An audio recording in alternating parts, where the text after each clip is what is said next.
Buti kakainin mo dyan. Kami ni Tita noon ang kain namin ni Tita. Pinatambay naman yung buto. Naalala ko. Ang dami naman itong buto. Yung pala yung buto yung ano, kakainin. Kakainin nyo doon. Ang asin, sabi ko. Asin, sabi mo lang. Ito. Mga hindi marunong kumain.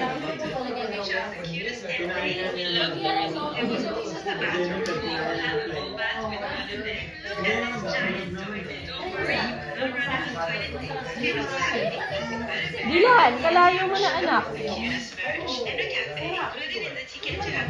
Kanya mo yogurt. Yogurt. Yung yogurt na Ellie, i-ano mo dyan. Oo. Isama mo. Masarap yan. Kumain ka rin yung tita. Ayoko na yung kainit. Ang hirap, sabi ko pa naman. Kailangan pala pati buto. Ano, kumain ko kami tita. Ang dami ko nakain. Ikakapin ako naman. Dilan! What's that, kuya? What's that?